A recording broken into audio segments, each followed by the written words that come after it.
It's time to review the news. I've got loads of newspapers here and I shall run you through the headlines quickly. But this morning, and it's a Wednesday special one, so we're joined by Dr. John Osei-Kwapon, CDD Fellow, as well Dr. Kwame Asah-Asante, political scientist. You find him at the University of Ghana, and Suleiman Ibrahima, Executive Director, Media Foundation of West Africa. I shall now bring you what's happening in front of the newspapers and as well run you through the matters arising.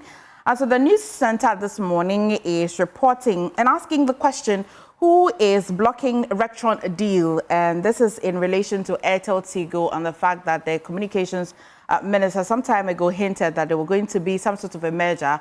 The Telecel and Airtel Tigo shall be meshed, at least to offset some of the debt, the high debt that area has incurred. But it looks as though there is a private company that at least wanted to be the one overtaking this deal, but looks like the news center is reporting there's some sort of a sideline over there. The story is on page 2, and if you're interested, you can read as well.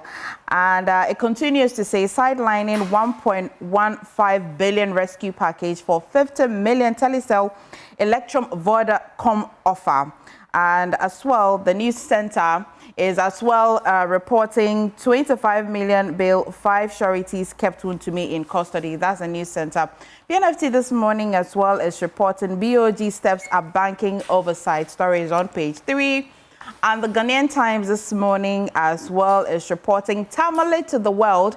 President Mahama lauds a UDS on the World University Games triumph as well, and the 2025-2026 National Service applicants to reapply.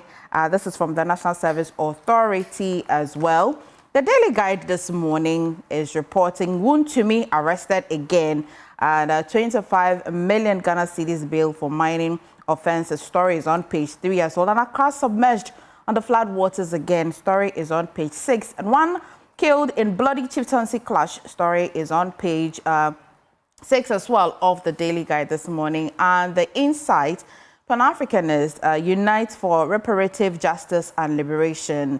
Story is on page 3 of the Insights this morning. And another one that will interest you, the principle of bail as cornerstone of justice system as enshrined in Ghana's constitution, lawyer Kwame Owusu-Danso has as well been writing. And the custodian finally this morning says that Dame trashes Richard Jakpa vile claims and is on page 2 of the custodian this morning. And ex-vice president Baumia pays bails of 6 children on birthday and broke parliament in slow motion. Repeal of Galamsey law in limbo. Story is on page 3. That will be all the biggest headlines in front of the newspapers. Of course, if you went to my JoyNews this morning, there are many stories that you'll find over there.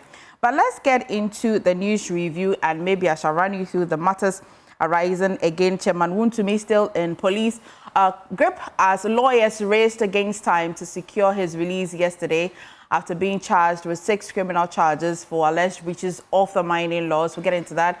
And as well, the question where a lot of people are asking, and even civil society, where are the Galamsey kingpins? And this question is coming on the back of the arrest of about 100, a little over 100 people by NIMUS yesterday in relation to illegal mining.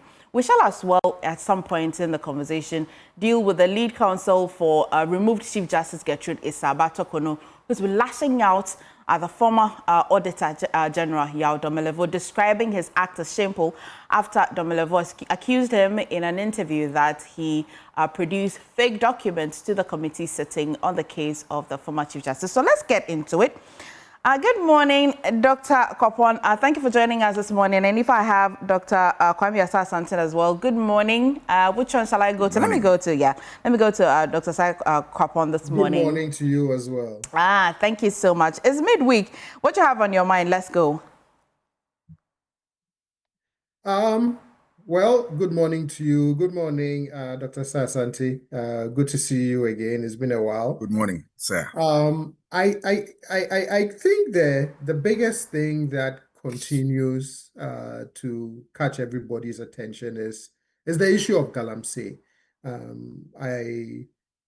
It is gaining new attraction since the last demonstration in, I think it was in September. And there is increasing calls on the on the government to show leadership and take more decisive action against this menace that people are starting to scream and say, look, we really ought to do something about it, and ought to do something about it now. I wrote about it last week in the Daily Graphic, in which I reflected over some of the challenges and what seems to be, at some point, taking the politics out of it if we are to get to a place where we can agree that this is not an issue that should be looked at strictly through the lenses of political dividends in terms of who wins and who loses on the issue politically. Because whether you win or lose on this issue politically, the devastating effects of Galamsey doesn't know party colors. And so I know the government is feeling the pressure and is feeling the heat, but that is why we elect governments. We elect people into power so they can address our most vexing public problems. So we'll see what happens from now on and the extent to which decisive action and other policies are implemented, in addition to the other things that the government has regularly updated citizens in terms of what they are trying to do to fight the menace. Okay, I'll go to Dr. Sasante. Doc, what's on your mind this morning? Yeah, MFA, good morning to you and good morning to Dr. Osei-Kwapong and of course our viewers and listeners. This morning, I want to take my story from the lessons that I've learned from Namibia. Just recently, you saw Namibia coming up as the only country in the world to have 3 top of their political heads being women: the president, the vice president, the speaker of parliament, and then the general secretary of the ruling SWAPO party. Very interesting account. And they've shown the way. Not only that, but if you look at their cabinet, about 57% of cabinet, and when we say cabinet, it's a small group of people who make all the important decisions with the president or the head of state, and 57% are women. Aside that, they've been able to bridge the gender gap by 81.1%, emerging as the best country in Africa in terms of gender sensitivity, and about the 8th in the world. This example is a shining one and commendable. And I was looking at it and then just opposing that on Ghana, and I said, what are the missing links here?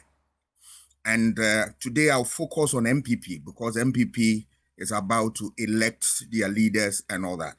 And I look at it in Ghana. What is the case here? But let's look at the MPP.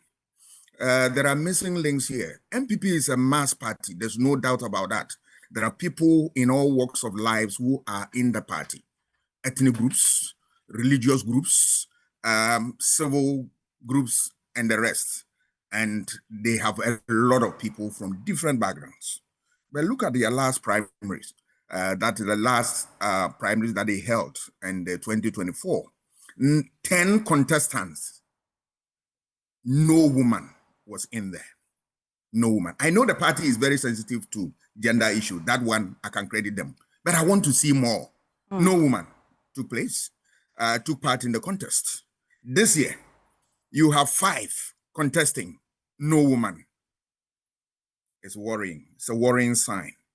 And I will expect them to lift up their game so that we have more people, or more women, that is what I want to put it bluntly, coming in to contest. MPP has a whole lot of human resource, right. A lot. Right. So I want them to be able to support women so that they come to the fore. All right. Not only that, you've seen that, yes, issue of debate is also missing. And I want to see this time around, they should be able, the 5 contestants, allow for debate so that we know the stuff that those candidates are made of. Debates are important because we are able to know the policy positions of each person, the differences in the policy positions, the leadership style.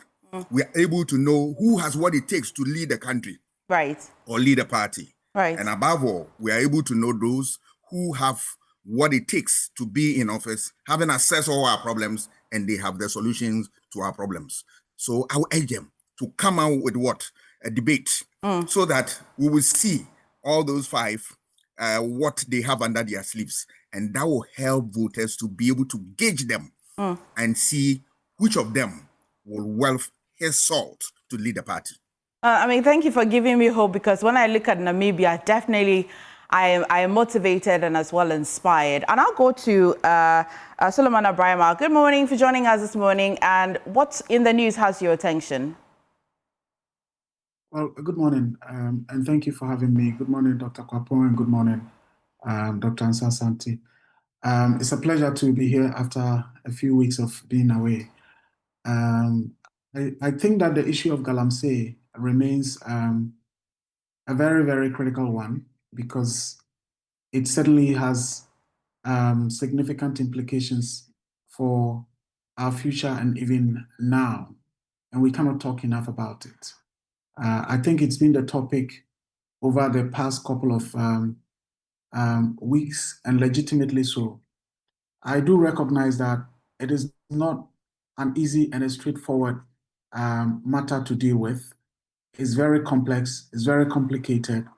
We have over 1 million of our people involved in Galamsey as their means of survival. And a lot will tell you that they are into Galamsey not as a matter of choice, but as a matter of necessity and a way to survive. So I do recognize that it's not easy to drive away millions of people from whatever is giving them their means to survive. But of course, the consequence is that if we allow it to continue, a time may come. It's not just about 1 million people who would be affected, but the entire nation. And therefore, whatever it takes to resolve it, we must ensure that it is resolved. I believe President Mahama has the best of opportunity now, at this moment, between now and maybe end of year or into half of next year, to deal with this matter in a comprehensive manner. And I say this time because the reality is that as soon as we get into the elections fever, I mean, the whole thing becomes even deeply political. And at that point, we know our politicians, it's about winning power. And when we win, we'll deal with it and all those promises. So our hope is this time, when the goodwill is still there, the public support is still there, there's less of, elections, debate, and so on and so forth. And I believe that all of us must do whatever we can to support the government to deal with the Galamsey issue. It's about dealing with the government people, the NDC people who are involved now. We did a report not long ago about Prisia Valley, where persons who are known to be NDC people, backed by the MP for the area, who is an NDC MP, were involved in illegal mining after driving away, owners of a concession, owners of a legitimate concession. And so I think dealing with the matter involves dealing with the party people who are involved in it. If NDC people are rooted out, I don't think that persons affiliated with the MPP would have the courage to say that they would want to continue. And so for me, that is the starting point. Even as we recognize that is a very difficult matter. It is not the young people carrying the shovels and the pickaxes and so on in the pits who matter. It's not about arresting hundreds and thousands of these young people. It's about identifying and arresting the kingpins behind it, without who these boys would not be in the trenches to do Galamsey. And I think that is very significant. And I want to touch on the second point, which is that apart from this Galamsey issue, the second major challenge of our country is corruption. And I want to say that I'm not seeing enough in terms of the commitment towards the fight against corruption. And I say so because a lot of the terrible deals that happened under the NPP are continuing to happen. An example is this National Lottery Authority deal that we have been talking about, that unfortunately, I would say, well, some of our compatriots in the media are either on the side of KGL or even turning a blind eye. In the coming days, we would continue to reveal why that deal is a bad deal, and continue to reveal why the current leadership at the NLA, particularly the board of the NLA, why it is so curious that they know the facts and have remained quiet. And as I said, it is not just at the NLA. A lot of the contracts, a lot of the deals that happened in the ministries, departments, and agencies are continuing to happen. And I don't think that this is the reset agenda. For the reset agenda to happen, what must be done is to disrupt, abrogate, discontinue a lot of the practices, or almost all the bad practices that was happening under the previous regime, so that this country can be put on the right foot.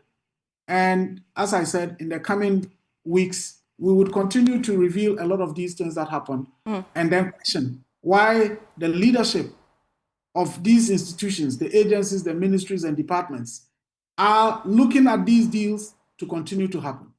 And for now, that is what I would say. Right. Thank you, Sulemana. When there's time, we'll get into it a bit shortly. And maybe the question, when I get time, I'd be asking you would be, after you have brought these investigative piece to the fore, usually which of the agencies, the investigative agencies, do you really hope will take it up? And what's the posture?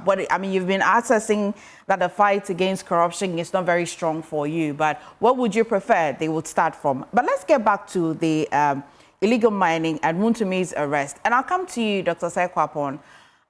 25 million Ghana cedis bail.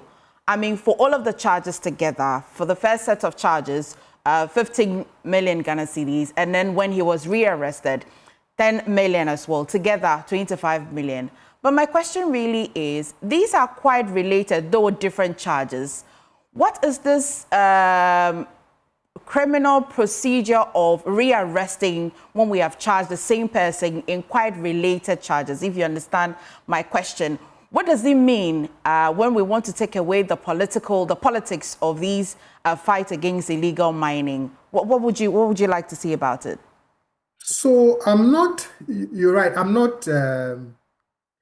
not sure what, or the reason behind why some of charges are preferred against persons in the manner that our law enforcement agencies do them or courts do them, right? That one set of charges, perhaps maybe it's one set of charges together with particular people, or it's the nature of the offenses that constitutes those first set of charges, and then the nature of the issues that constitutes the second set of charges, and therefore that whole rearresting. But you're right. The key thing is you just hope that regardless of how it is done, whether if it's 10 charges and all slammed, brought against you at once, or whether it's split in two different sets of charges, whatever the legal reasons are behind the way these things are done. Yesterday, as I was reflecting on it, I said to myself that when the year started and certain persons will be invited, you would see, the amassing of their party supporters and their party faithfuls, to sort of show solidarity with them. And the showing of solidarity is not necessarily problematic in terms of the politics around these things. But I think for matters of accountability, it can potentially send the wrong message, or has the potential to delegitimize a state process that is trying to ask people whom the state believes have allegedly ran afoul of the law to explain themselves. And so yesterday, the scenes were remarkably different. And for me, I watched it and I said, I'm glad that the politics of it wasn't as heightened as the initial arrest, because you don't want to send this message that there's nothing legitimate about the state being interested in persons they believe have done something that goes against the law and want them to be held accountable, or at least answer some questions about it. Because if accountability becomes purely a matter of politics, especially around the Galamsey issue, then it leaves us nowhere. In terms of, it makes the fight even more difficult to engage in. Right. I'll go to Dr. Sasanti. Dr. Sasanti, did it come to you as a surprise when you heard about the rearrest and also arranged at a different court before? I mean, unfortunately, he was unable to. Well, the CID, as we've been reading, has not been able to verify the sureties and things that they needed to verify for him to be able to exit the custody of the police. But what does it look like for you? Optics, rearrest, if you put it all together, 25 million Ghana cedis bail bond. I'd like to hear your thoughts, really.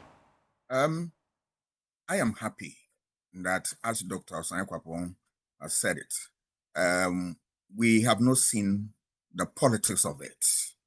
It's my hope and prayer that we maintain what is the law, nothing more, nothing less, so that the person is just, an accused person. He has his rights, and that all these things will be respected. Once you do that, and the person has his day in court to prove himself, I am fine. Democracy has won. So me not being a lawyer, I will not be able to know all the fine details that call for arrest and rearrest. I don't know. Yeah. But all that I know is that that everybody has a right, and your right must be respected. You are given opportunity to defend yourself when you are accused, and that is what I expect the state to do. Any other thing, for me, becomes secondary and unnecessary. Okay. I'll stay with you because these charges, if you look at the years, will mean that it happened all through 2020, 2022, 2023.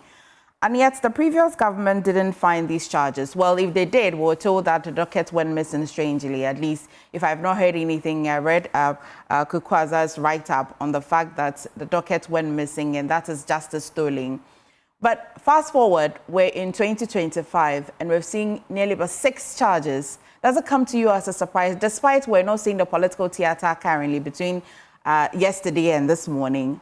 What does it come to you like in governments and when they change power? Clearly, can you talk about the political will as at the previous government? These things are very difficult to answer, especially if you are not a lawyer. So Right. I want you to spare me that. Okay. So that I move on into other areas. Okay. Because to be honest with you, I am not familiar with all the fine legal details. And these things are very contentious issues that I want to stay I away totally understand. when I have no I'll spare you that, Dr. Sasanti. I'll go to Sulemana. Sulemana, I'm certain that this is quite an area of interest for you. You have followed this keenly. My question really is the practice of, though it's very potent in our criminal laws, the practice of rearresting the same person under different charges. If you look at these particular charges, they're quite related, same area, still undermining. What would you say? Was it necessary? Couldn't we have just put all the charges together so that at least the person is able to facilitate their bail, and then they are not kept in custody for a long time? Did we really need this? Break it into sections, charge the person in a different court and all of that? How do you feel about it? Well, not being a lawyer as well, I'll be cautious in going into the details of this, except that I would say I think that the lawyers would always try to strategize and see how they can handle a case in a strategic way so that they can get what they want, which is usually a conviction or a fine, or in other words, making sure that the case is prosecuted successfully. And so in this matter, I want to believe that the Attorney General has his own strategy that they want to deploy. And if in that strategy, what they feel is preferring separate charges is the best, I think they understand the law. They understand the rules of the game. They understand the strategies of court. And so we would grant them that. For me, what is of concern is if it happened under the MPP, and therefore whoever was behind it is being prosecuted. If things have happened under the NDC, the people behind it must also be prosecuted. I think, as I said, even in the fight against corruption, right from the days of President Akufo, what we've seen is that so Akufo came and the people who were prosecuted were mainly the previous NDC, the Rawlings appointees. And then Professor Mills took over, and the clamor was for, MPP people to be prosecuted. President Akufo-Addo took over. And what did we see? It was about previous Mahama Mills appointees who were lined up, to the extent that you could see clear infractions committed by MPP people, but because they are MPP people, they are allowed to go scot-free. And now President Mahama is back. Yes, people who committed crimes under the previous regime must be taken on. The law must be allowed to work to full effect. But I think what yields credibility in all these is when a government has the courage to deal with its own people.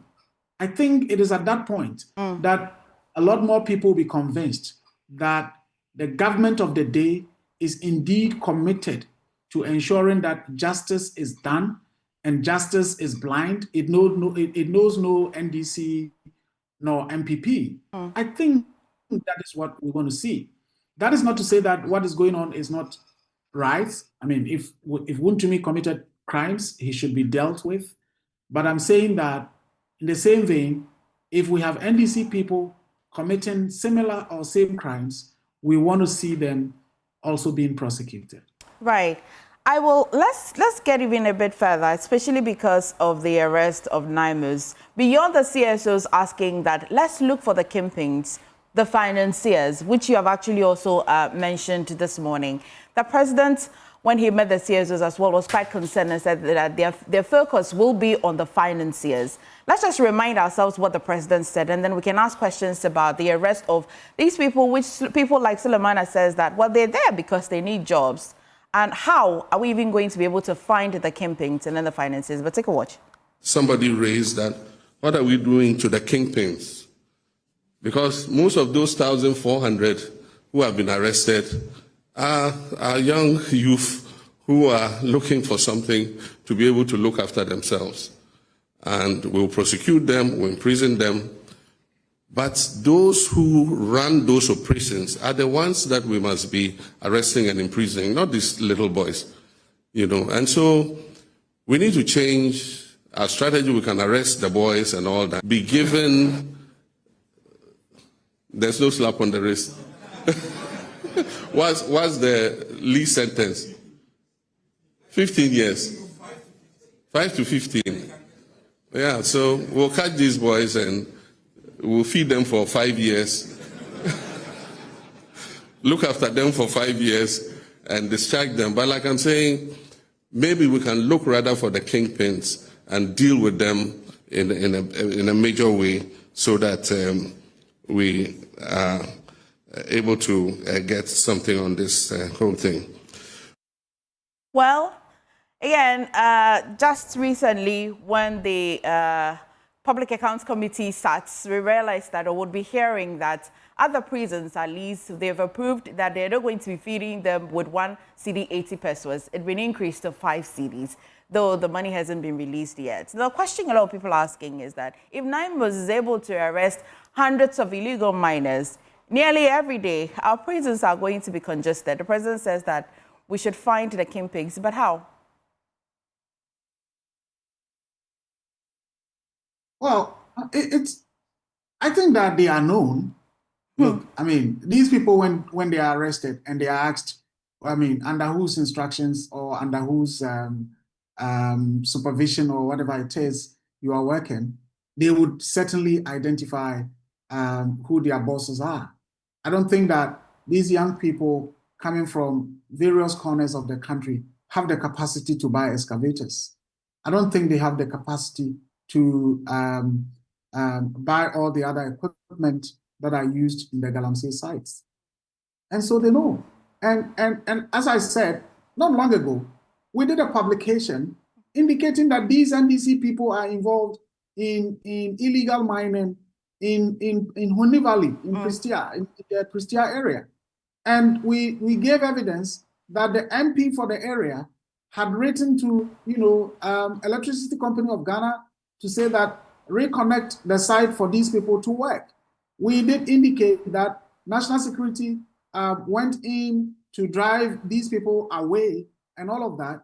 And the people who were involved actually did a press conference to react to our publication. And at that press conference, they did confirm that, yes, they are doing the mining. They did confirm that, yes, the MP for the area is supporting them. Have they been arrested? In fact, the information that I have is that these folks are still back there doing the mining. Even after there was disconnection of electricity, they've gone back there. And do they have a license to mine? Has Minerals Commission granted them any license? Has the EPA granted them any license? Has the minister signed any license for them to mine? In fact, as far as I know, the minister says that since he assumed office, he has not signed any mining license. So how come these people are there mining and nobody is doing anything to them? So I think that, like I said, President Mahama has now, and maybe the next 6 months, to crack the whip. And it is one thing that I'm sure he can do that people will remember him forever. Right. I also know that the government had decided to introduce this cooperative mining scheme. I am wondering what is happening to it. After our brothers were involved in that tragic accident and passed on, I think that it will be a betrayal, even if we don't do anything to ensure that that cooperative mining scheme that was going to be launched by these people that, unfortunately, the accident happened. If we don't have it done, it will be quite a betrayal. And I'm wondering where that is. Because the truth of the matter is that it is not possible to say that people should not do mining in Ghana.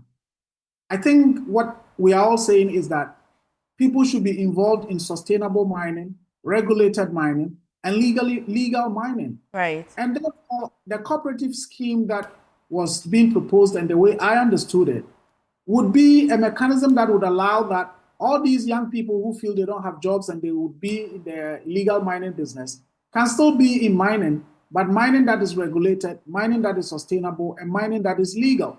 So I'm wondering why there is so much delay in rolling out the the cooperative mining scheme. I want to believe that in the coming weeks, the government will take that seriously and ensure that it is effectively implemented. Okay, I'll go to Dr. Sasanti. Dr. Sasanti, so the NIMOS arrested about 100 illegal miners. They say that it is a notorious hub for Galamsey, drugs, and other things that you do not want a society to have in their society or in their communities. If all these people are found guilty, it means that they're going to be thrown into prisons. And quite recently, the president granted nearly about 1,000 people amnesty. This will mean that the prisons are quite free of just about 1,000 people. But if NIMOS continues the way they're going, then there's going to be more arrests. He also said that, let's look for the financiers. Sulemana believes that the financiers are known. He has actually cited the Prestia Honi Valley matter. And so is this to say that the government is cherry picking, or what? I think one of the main problems in this area is lack of political will. Because you can find the kingpins. Anybody who commits offense in this country, if the state want to find you, the state through its apparatus will be able to get you. So what you're saying, I don't get it. The kingpins, are they on the Mars, on the moon, or they are here in Ghana? You should be able to find them. the capacity of the state is weak in this direction. I'm talking about the regulatory capacity, the ability of the state to make law and enforce them. All right. Because the kingpins are found in the political parties. They are afraid to touch them. That is all. Because you can find them.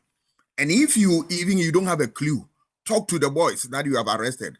Who are your, sponsors and all that? They will point at them. The government, I don't want to know this. I don't want to hear this. All that I want to know is that they either fight or they don't fight. But I believe strongly that that can never be an excuse. All right. The boys also been thrown to jail. People are worried that, hey, we already have a situation on hand that the prisons are, they need to be decongested and all that. That argument also cannot hold any water, in the sense that, are we saying that in spite of the difficulty, the accommodation problem that we have in the prisons, we are not going to imprison people who go contrary to the law? That cannot work. All right. Once you commit in offense, instances where we know that we are on some sort of agreement that these young people are there because they don't have jobs, whether or not that's true, it looks as if that is the consensus. And so if you find one person who is sponsoring these 100 illegal miners, right, and you arrest that person, and at least these 100 people do not go to jail, of course, we're punishing the real perpetrators, but we're still not congesting the prisons. Does that you make have not sense? solved the problem. You haven't, That approach is totally wrong. Because, look, when you get the boys, you have cut the supply. I mean, these people have put them there because they are working on their behalf. If the boys are no more there, who is going to work on their behalf? And then we expect them to come forward and work. Get the two in prison, and then you deal with the problem. You can get the kingpins, but the boys will find, remember, they can use ordinary tools to also mine. When you find them also mining with simple tools and all that illegally, what are you going to do? You are running away from one problem to what? Compound the other problem. Get the two arrested so that it serves as deterrent to those who, want to, harbor that, nurture that type of what approach in dealing with what, or in mining. No, it's no. The government must be bold, deal with the boys so that you cut the supply of the financiers and deal with the kingpins as well. It can't be one. It cannot be one of the two. Okay, especially because there's enough supply. Right. If you get all the kingpins, are you sure that the boys will not go to the field and then do illegal mining with simple tools and all that? The answer is what? Positive, that they will go. So deal with the boys and deal with the kingpins. What do you say to people who argue that, well, that has been the case? Because, of course, years ago, Galamsey existed, but it wasn't worse because they couldn't afford the kind of machinery that we use today. And so the boys were still mining with smaller tools, but the devastation was not this much. No, it's just a matter of time. When you start, a time will come, you improve your efforts, and you'll be able to what? Deal with the situation in a more aggressive manner. That is where we destroy the forest and the environment. And so for me, it's a two-pronged approach that you need to handle it at a go if you are serious about it. But all that I've seen over the years, that we have governments that lack the courage, the capacity, the will to deal with problems head on. They always want to dodge and then create all manner of excuses and all that. The issue about the fact that they don't have jobs. The youth have not had jobs for years. Is it to say that they can engage in illegal activities just to make ends meet? Can you say that you want the youth, they don't have jobs, so when they rob, when they steal, it's in order because they want to find cocoa or something to eat? Is that the case? It is not. So government must deal with what problem of unemployment, and at the same time, we still build on upon our social program. Socialization must go on to inculcate proper values in people and all that. But that is not to say that you don't want to create job for them. Create job for them, and then you run the socialization programs, and at the end of the day, people will have something to do. Otherwise, it will just be a story we tell and come and justify. It will not end as anything. Let us be bold and face the realities head on. Okay. Dr. Kwapon, let's look at it this way. Do you read, in your readings and in your research as a researcher, Do you think that is indeed the fact that we have financiers and young people are ready, or there's a pact of young people who just have the appetite to mine because there's money over there? It's a combination of all of that, right? So if you look at the sophisticated way, in terms of now they're using, these excavators and other kinds of machines, right? That one side of the equation is those who provide the finance for this illegal activity. And then the other side of the equation is those who supply the labor for this kind of activity. So there's a finance piece, there's the labor piece, but there are also, at least from the perspective of the youth, there are also economic incentives, regardless of how perverse they are, that drives their appetite to engage in this illegal, extremely risky activity. I mean, I understand what Dr. Kwame Asante is saying, which is if you don't have a job and because you need some money, that you go and engage in illegal activity. And I keep saying this over and over again during this Galamsey conversation, which is the NPP government had a model of how you change the economic incentive structure to move those who provide the labor for Galamsey away from an illegal activity to more productive sides of the economy, right? And it was this program called the Alternative Livelihood Program. I'm still curious what kinds of lessons they learned, what made it work, what didn't make it work. One of the things I've heard in general commentary is that the money they get from Galamsey is more than what any alternative livelihood program can afford them. That's fair enough, but I still think it's worth, I still believe it's a conversation worth having as we deal with the finance side, the labor supply side, and particularly thinking about the youth, how you take them away from supplying, being the labor supply for this illegal activity, and how do we sort of reorient them into other productive sectors of the economy, and there the lessons we can learn from these sort of alternative livelihood initiatives, I think will be very instructive in helping us. Because as the president said, if you take those 1,400 boys, for example, away from these sites, great, you've cut off the supply of labor to these financiers. But you would also have to. Would there not be more? I think there's a bunch. Yes, I mean, I'm using even just the number that he used, right? So there will be thousands of these youth who are supplying the labor.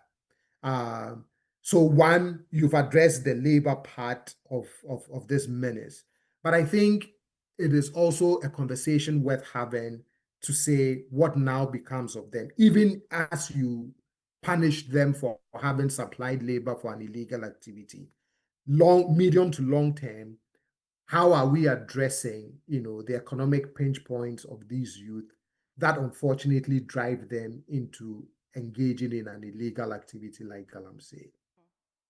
Well, Sulemana, I mean, while you think that the current government should have that political will, especially because you've actually just cited your own reference, the Pristian-Huni Valley, just as I've been asking Dr. Kwapon, do you think that despite the financiers and the kingpins as well, young people generally are just having the appetite to mine? Because, of course, if I can get some money there, why not?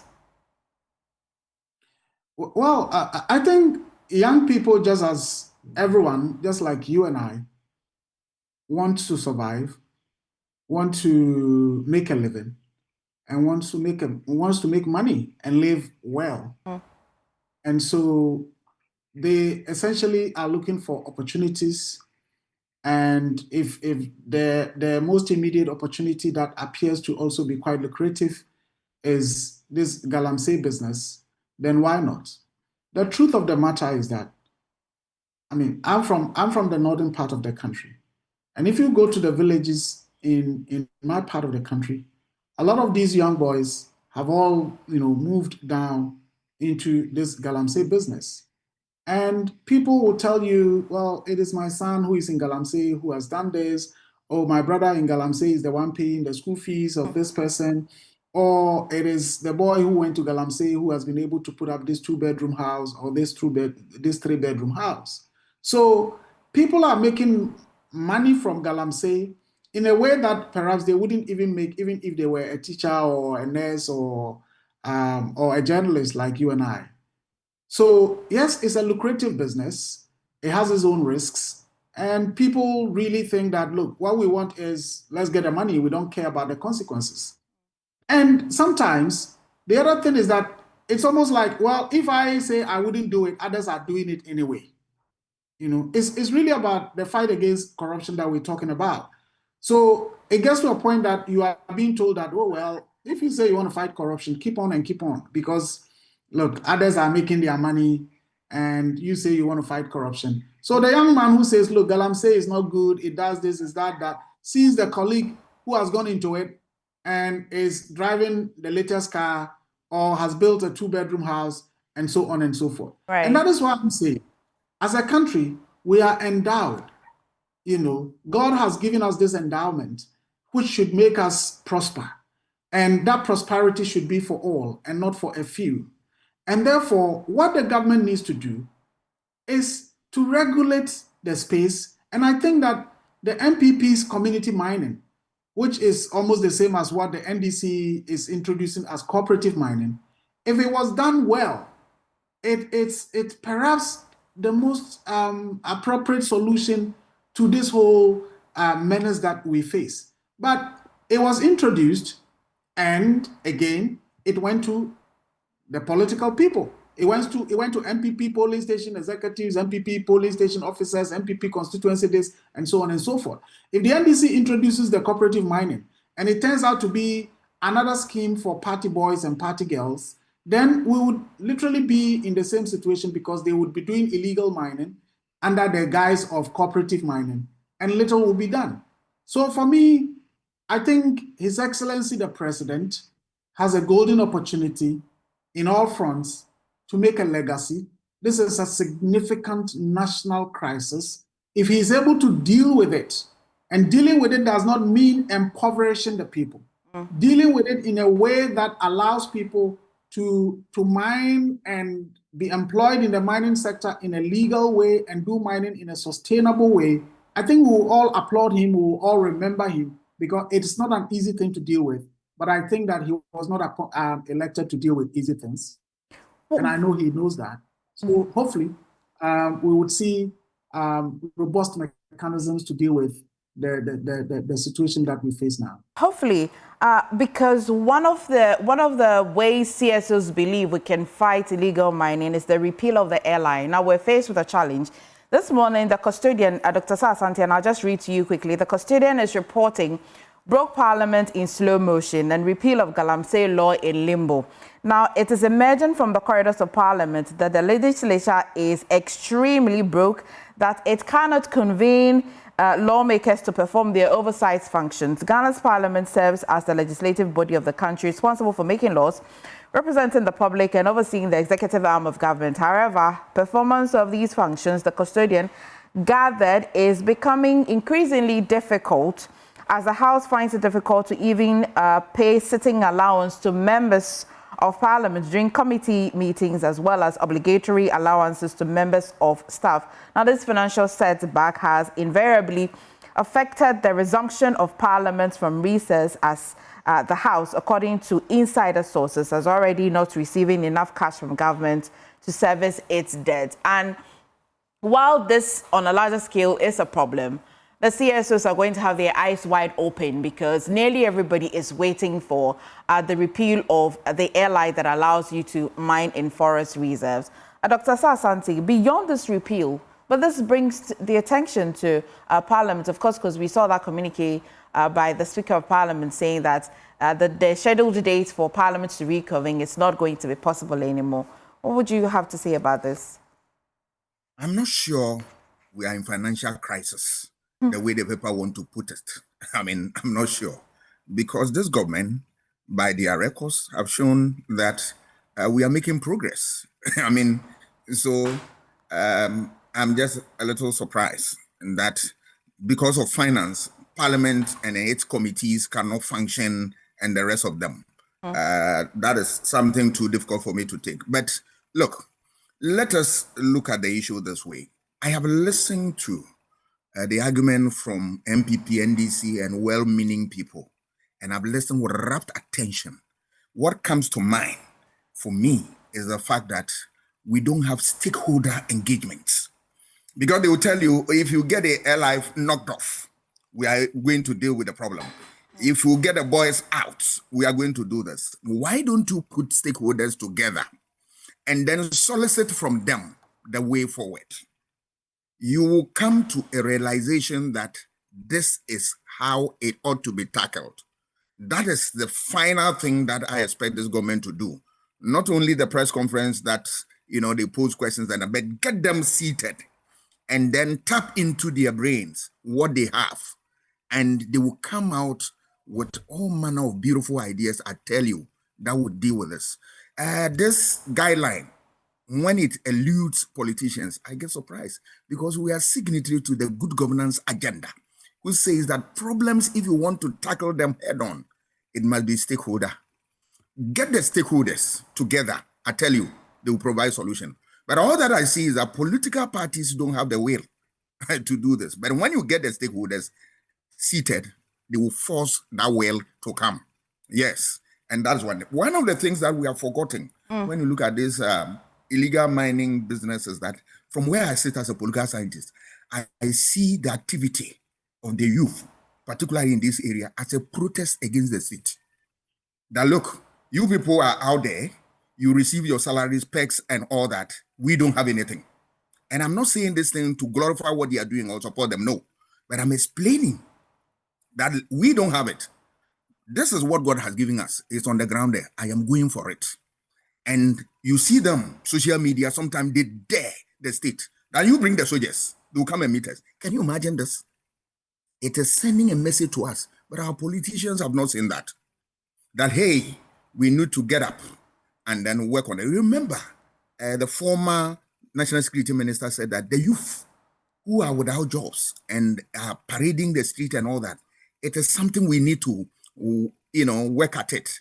This is a time to find them something that they can do. So I am supporting this cooperative business of mining, that you get them trained properly and then you engage them and then people monitor or supervise what they do so that they will earn a living and they will maintain the ecosystem and they improve life. Okay. But I'm surprised that this country is struggling in these things where we have the Latin American experience. Go to Chile, go to Brazil and other places. What the Chilean experience, what they do is that they engage traditional rulers, the opinion leaders of the place. People who want to mine, go there, have negotiation with them. And then they tell you the conditions, this is what you do. You only go to the government level to receive clearance and tax certificate and all those things. Yes, so that the people at the local areas are part and parcel of the process. If you are coming from somewhere to come and do something different as to what exists there, they will chase you out. That example exists. Why are we bereft of ideas when ideas abound anyway? So I expect that if the government want to do a good thing, first off, that we need stakeholder engagement. Where they will pinpoint all the issue about, state of emergency, whatever. When stakeholders meet, they will be able to arrive at something and how to go about it. And then they will support government to succeed in that direction. But if you pick one or two, people tell ideas, stakeholder, get these people, get the water clean. You see the scientists now, they are coming out anywhere with this. Telling you that the fact that you have clear water, they are not brownish in color and all that, is not enough to tell you that that water is potable, is fit for drinking. I'll move on to other issues, but I'll just have Dr. Kwapon also comment on this one, especially with Parliament not being able to reconvene. We all look forward to the repeal of this airline. If not me, let me just land before my brother comes in. One more thing is that, look, I see that governments that we've had, don't want to deal with this thing. Because imagine this is the only tax, only question for political parties, that which of the parties can give us the best solution to dealing with Galamsey, then we'll give them our vote. They will move heaven and earth and get solution for us. So for me, it's no excuse. They have it, they know what to do, but except that they don't want to do. But we will not sit down and gloss over this. After all, vigilance is the price of liberty. We will continue to hold their feet to the heat of what? Accountability. That's a Kwapon. Yes, it was quite surprising to have read the news that, you know, the return of Parliament has been postponed indefinitely. I mean, we need our parliamentarians back at work. There's important work to be done on behalf of the country, on behalf of the people they represent, whether it's the repeal of this ally that has been, you know, part of the anti-Galamsey efforts conversation, whether it's their oversight responsibilities, whether there are other things that you know, they have to take care of in terms of, you know, the law. I mean, we are entering, we are already in October. Issues of the next fiscal year's budget definitely will come up. So it is worrying. I mean, I know that going back to the ally issue, I know that repeal was promised in the president's 120 days update. He talked about removing certain portions of it that provides perverse incentives to encourage, you know, illegal mining in certain areas, and then going to the parent law. So you amend it, and then you go to the parent law and do the ban on mining in forest reserves. When you put it all together, then you have a comprehensive legislative framework addressing all of these vexing issues around mining in forest areas. Regardless of the approach that is taken, you would still need your parliament to be in session to be able to do that. So hopefully, whatever the issues are, whatever the challenges are, that they can be resolved as soon as possible, so our parliamentarians can return to work and deal with these matters of national importance. Okay, I will not.